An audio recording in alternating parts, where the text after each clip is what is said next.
আসসালামু আলাইকুম, কেমন আছেন? আশা করি আল্লাহর রহমতে সবাই ভালো আছেন। আজকে আলোচনা করব সাডেন নেক পেইন নিয়ে। হঠাৎ করেই ঘুমের জন্য বা রং পোস্টার পজিশন মেইনটেইনের জন্য, এছাড়া দীর্ঘক্ষণ যারা ল্যাপটপে কাজ করছে এবং যারা কম্পিউটারে কাজ করছে, যারা একটানা জব করছে, একটানা বসে যাদের ৮ থেকে ৯ ঘন্টা ১০ ঘন্টা কাজ করতে হচ্ছে, তাদের জন্য কিন্তু ঘাড় ব্যথা অত্যন্ত কমন একটি সমস্যা। এই সমস্যা নিয়ে প্রায়ই মানুষ ভুগে থাকেন। প্রতিদিন একই পজিশন, একই কন্টিনিউ মেনটেন করতে গেলে দেখা যায় ঘাড় ব্যথা অনেক বেশি আকারে সমস্যা তৈরি করতে পারে।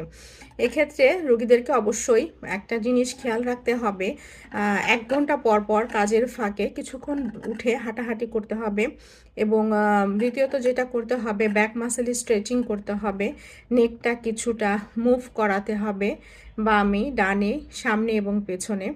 এছাড়া পজিশন ১ ঘন্টা পর পরই চেঞ্জ করতে হবে এবং চেঞ্জ করে তার যেই জায়গাটাতে পেইন হচ্ছে সেটা তাকে কন্টিনিউ মেনটেন করতে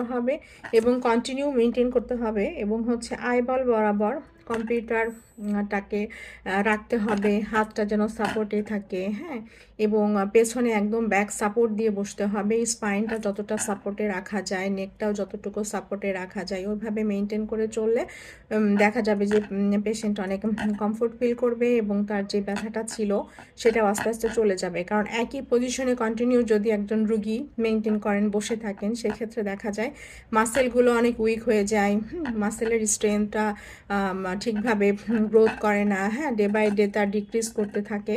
এই জন্য blood circulation, muscle strength develop এবং ইনক্রিজের জন্য অবশ্যই প্রত্যেককে এইগুলা মেনটেন করে চলতে হবে। কারণ এগুলো একটা কমন সমস্যা।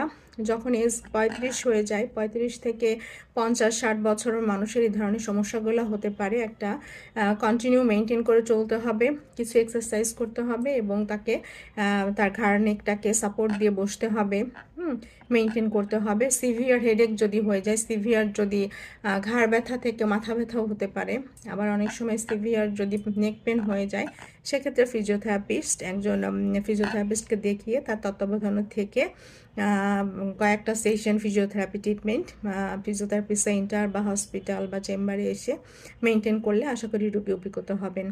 ধন্যবাদ। আমার এই ভিডিওটি যদি ভালো লেগে থাকে সকলকে বলবো শেয়ার করুন এবং আমাদের সাথেই থাকুন। সুস্থ থাকতে হলে ফিজিওথেরাপি অবশ্যই গুরুত্ব অপরিসীম এবং যে কোনো এজেই ফিজিওথেরাপি অত্যন্ত লাইফে সাপোর্ট এবং গুরুত্ব সহকারে এবং সামনে গুড একটা জায়গাতে নিয়ে যেতে সহায়তা করবে এবং সুস্থ রাখবে। ধন্যবাদ, ভালো থাকুন। আল্লাহ হাফেজ।